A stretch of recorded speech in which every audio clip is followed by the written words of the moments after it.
జమ్మూ కాశ్మీర్లో నిన్న జరిగిన దుర్ఘటన. సరే, దుర్ఘటన చాలా విచారకరమైనది. దాని మీద భారత ప్రభుత్వం రకరకాల చర్యలు తీసుకుంటున్నా. అందులో ముఖ్యమైన విషయం ఏంటంటే సింధు నదీ జలాలను ఆపేయడం. సరే, ఇప్పుడు దానివల్ల పాకిస్తాన్కి ఇప్పటికిప్పుడు ఏమీ నష్టం వచ్చేది. ఎందుకంటే అప్పట్లో జరిగిన ఒప్పందం మన నెహ్రూ గారి పుణ్యమా అంటూ దాని మీద భారీ ప్రాజెక్ట్స్ కట్టకుండా అదొక అడ్డులా తయారైంది. సో ఇప్పుడు దాని మీద భారీ ప్రాజెక్టులు కట్టాలి. ఆ నిల్వ ఉన్న నీటిని రాజస్థాను, కాశ్మీరు వీటికి మళ్లించాలి. టైం పడుతుంది. కానీ ఖచ్చితంగా పాకిస్తాన్ అయితే తీవ్ర ఇబ్బందుల్లోకి అయితే వెళ్తుంది. సరే, మిగతా వీసాలు రద్దు ఇదంతా వేరే విషయం. ఇక్కడ ఉగ్రవాదానికి మతం లేదని అనేక మంది చెప్తూ ఉంటారు. ఉగ్రవాదానికి మతం లేకపోతే ఇవాళ అక్కడ జరిగింది ఏంటి? మగవాళ్ళని పేరడిగి వాళ్ళ ఐడి కార్డ్స్ చూపించమని ముస్లింలు అయితే వదిలేసి మిగతా వాళ్ళని చంపేశారు. అందులో ఒక ముస్లిం వ్యక్తి కూడా పోయి అదేంటి మాస్ ఫైరింగ్ జరిగింది. ఫస్ట్లో అంటే టార్గెట్ కాకుండా మొత్తం అందరినీ కాల్చారు. అందులో భాగంగా ఒక ముస్లిం పోయాడు. అక్కడి నుండి వాళ్ళ మతం అడిగి మగవాళ్ళ ప్యాంట్లు ఇప్పి చెక్ చేసిన తర్వాత వాళ్ళ ముస్లింలు కాదని నిర్ధారించుకున్న తర్వాత చంపారు. అయితే ఇక్కడ అందరూ హిందువుల్ని చంపారు. హిందువులే కాదు, అక్కడ నాకు తెలిసి క్రిస్టియన్స్ని కూడా చంపే ఉంటారు. అక్కడ క్రిస్టియన్స్ ఉన్నారో లేదో తెలియదు, కానీ ఉంటే వాళ్ళని కూడా చంపేస్తారు. అది వాళ్ళు ఏంటంటే ముస్లింలు కాని వాళ్ళని అందరినీ చంపుతారు. అలాగే అక్కడ ఉన్న వాళ్ళు ఈ విషయాన్ని అక్కడ ఉన్న వాళ్ళ చనిపోయిన వాళ్ళ భార్యలు వాళ్ళ స్వయంగా అక్కడ ఉన్న టూరిస్టులే చెప్తున్నారు. స్థానిక కాశ్మీరీ ముస్లింలు కూడా చెప్తున్నారు ఇదే విషయాన్ని, ఇలాగే టార్గెట్ చేసి చంపారు అని.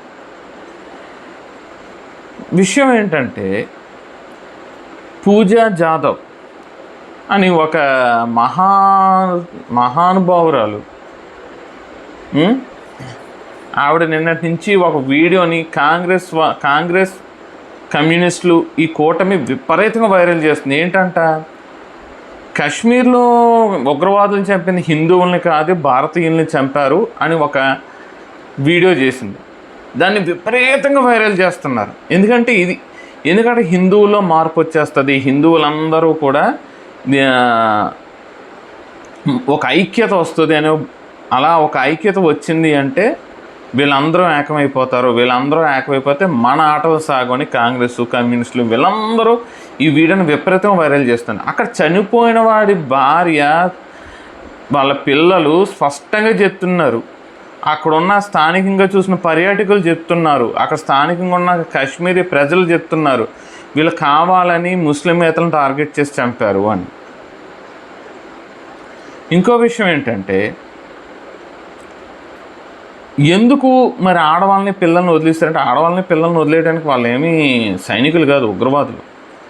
ఖచ్చితంగా వాళ్ళని కూడా చంపేస్తారు. అయితే ఇక్కడ ఏంటంటే వాళ్ళకి కావాల్సింది భారతీయుల్లో ఒక భయం కావాలి. ఈ కళ్ళ ముందు సొంత వాళ్ళని అంత దారుణంగా చంపేస్తే ఒక ట్రామాలోకి వెళ్ళిపోతారు, ఒక భయంలోకి వెళ్ళిపోతారు. ఆ భయాన్ని చూపించి వాళ్ళు ఇక్కడికి వచ్చి వీళ్ళందరూ చెప్తారు. వీళ్ళ ఉలిక్కిపడి లేవడం, తలుచుకుని బాధపడడం, అక్కడ జరిగింది అక్కడ ఉన్న చుట్టూరు ఉన్న ఇరుగు పొరుగుకి బంధువులకి వీళ్ళందరికీ చెప్తుంటే మనలో ఒక భయం స్టార్ట్ అవ్వాలి. వాళ్ళకి కావాల్సిన ఆ భయం.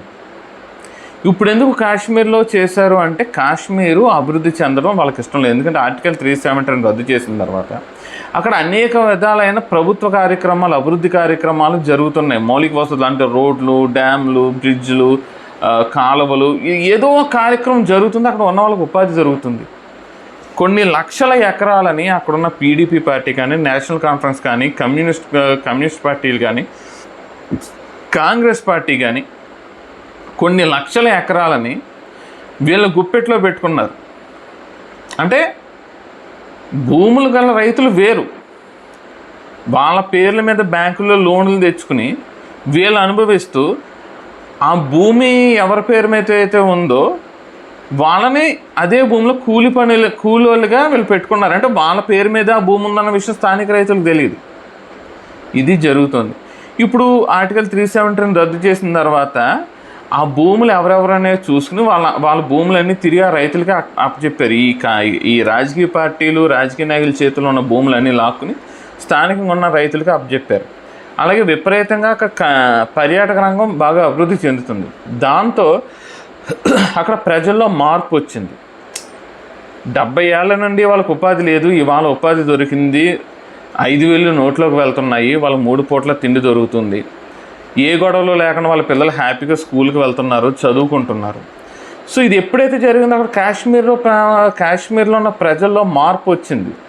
ప్రత్యేక దేశం అనే విధానం పక్కకు పోయి, లేకపోతే మేము పాకిస్తాన్లో కలిసిపోతాం అనే విధానం పక్కపోయి నెమ్మదిగా భారత వైపు మొగ్గు చూపుతున్నారు. ఇది ఆగిపోవాలి అని అంటే ఖచ్చితంగా ఇలాంటి ఒక దాడి చేయాలి, వాళ్ళ ఉపాధి మీద దెబ్బ కొట్టాలనే ఉద్దేశంతోనే ఈ దాడి చేశారు. అలాగే ఇంకో విషయం, పాకిస్తాన్ వైపులో అక్కడ పాకిస్తాన్లో సమస్య ఉంది.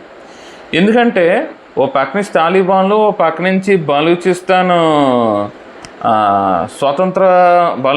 స్వాతంత్రం కోసం పోరాడుతున్న కొంతమంది వీరులు కలిసి ఈ పాకిస్తాన్ సైనికులను చంపిపడేస్తున్నారు. అట్లీస్ట్ రోజుకి ఒక 10 నుంచి 15 మంది యావరేజ్గా రోజుకి 10 నుంచి 15 మంది పాకిస్తాన్ సైనికులు చనిపోతున్నారు వాళ్ళ చేతుల్లో, లేపేస్తున్నారు.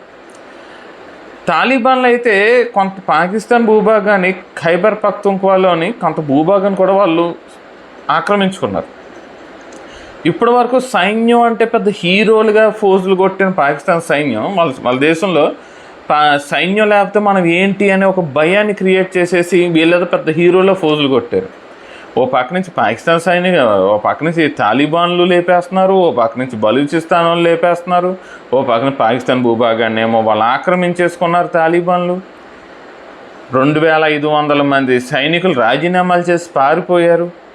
సో ప్రజల ముందు ఎదవలైపోతున్నారు. సో వీటన్నిటి నుంచి సరే అక్కడ ఉన్న నిరుద్యోగం, పేదరికం, కరెంటు లేకపోవడం, నీళ్లు లేకపోవడం, తిండి లేకపోవడం, విపరీతమైన నిత్యావసర వస్తువుల ధరలు పెరిగిపోవడం, వీటన్నిటి నుండి ప్రజలను ఇప్పుడు అర్జెంట్గా డైవర్ట్ చేయాలంటే ఏదో ఒకటి చేయాలి. కాబట్టి ఇది కూడా ఇప్పుడు ఇది చేశారు. అంటే సొంత దేశంలో ఎదవలైపోతున్నారు, అక్కడ ప్రజల్ని డైవర్ట్ చేయాలి. ఈ దేశంలో కాశ్మీర్లో ప్రజలు అభివృద్ధి చెందుతున్నారు, ఆ అభివృద్ధిని జరగకుండా ఆపాలి అంటే పర్యాటకులు రాకుండా ఆపాలి. కాబట్టి ఇప్పుడు ఈ దాడి చేశారు.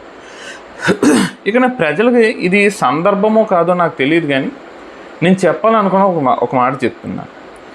ఓట్లు వేసేటప్పుడు దయచేసి మా కులపోడు లేకపోతే మా అభిమాన హీరో అంటే పవన్ కళ్యాణ్ గారిని ఉద్దేశించాను కదా, జనరల్గా గతంలో ఎన్టీ రామారావు గారిని కూడా అలాగే కదా చూసి గెలిపించారు. సో జనరల్గా చెప్తున్నా, మా కులపోడు, మేము అభిమానించే హీరో చెప్పాడనో, లేకపోతే మా కులపోడు చెప్పాడనో, లేకపోతే ఫ్రీగా ఉచితాలు ఇచ్చేస్తున్నారనో ఓట్లు వేయొద్దు. ఒకటే దృష్టిలో పెట్టుకోండి, మన భద్రత, దేశ రక్షణ, వీటిని దృష్టిలో పెట్టుకుని ఓటు వేయండి. మీరు అనుకోవచ్చు ఇవాళ కాశ్మీర్ వెళ్ళాం కాబట్టి చనిపోయాం లేకపోతే లేదని. మీరు గుర్తుపెట్టుకోండి, గతంలో హైదరాబాద్లో కూడా బాంబు పేలుళ్ళు జరిగాయి, అనేక మంది చనిపోయారు.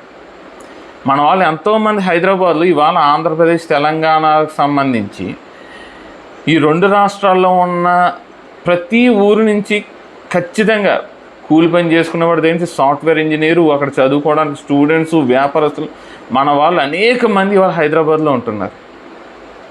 అక్కడ కూడా బాంబులు వెళ్తాయి, గుర్తుపెట్టుకోండి. కాబట్టి ఓటు వేసే ముందు దేశ రక్షణ, ప్రజల భద్రత అనే అంశాన్ని కూడా దృష్టిలో పెట్టుకుని ఓటు వేసిన నాడు మనం సురక్షితంగా ఉంటాం. అంటే కొంతమంది ప్రభుత్వాన్ని విమర్శించవచ్చు, ఆపేస్తామన్నారు, ఎందుకు ఆపలేకపోయారండి. మీకు ఒక విషయం చెప్తున్నా, గుర్తుపెట్టుకోండి. మీ మీదకి ఒకడు 10 రాళ్ళు వేస్తున్నాడు, మీరు 10కి 10 రాళ్ళని ఎప్పటికీ ఆపలేరు. మీరు 10కి 9 రాళ్ళని ఆపగలరు మహా కష్టమైతే, కానీ 10వ రాయి వచ్చినంత ఖచ్చితంగా తగులుతుంది. అలా తగిలినప్పుడు మీరు ఎలా రెస్పాండ్ అవుతారు? నోరు మూసుకుపోతారా, లేకపోతే మీరు తిరగబడతారా? అది ఇక్కడ ప్రభుత్వాలు ఎలా స్పందిస్తున్నాయి.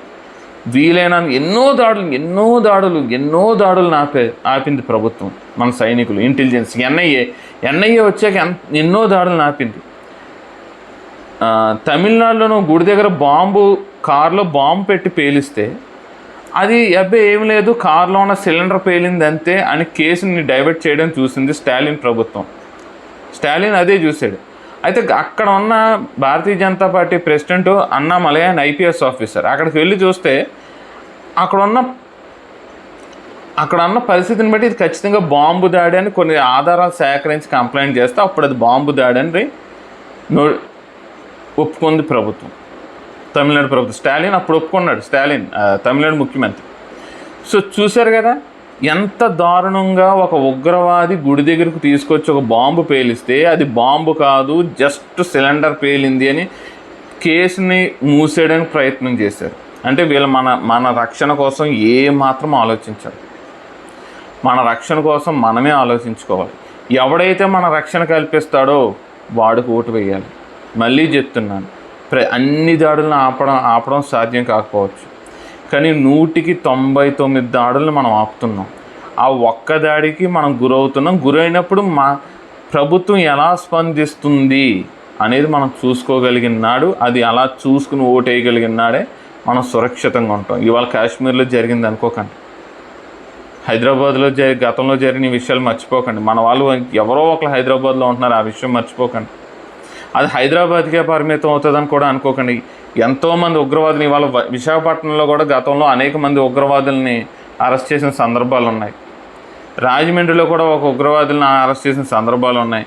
కాకినాడలో ఉన్నాయి, నల్గొండలో ఉన్నాయి, వరంగల్లో ఉన్నాయి, బెంగళూరులో ఉన్నాయి, ముంబైలో ఉన్నాయి. ఇలా ప్రతి చోట ఉగ్రవాదులను అరెస్ట్ చేసిన సందర్భాలు ఎన్నో ఉన్నాయి. దయచేసి ఉచితాలు, కులము, మన అభిమానం, నటుడు ఇవి కాదు మనం చూసుకోవాల్సింది. దేశ రక్షణ, మన భద్రత, వీటిని దృష్టిలో పెట్టుకుని ఓటు వేయండి.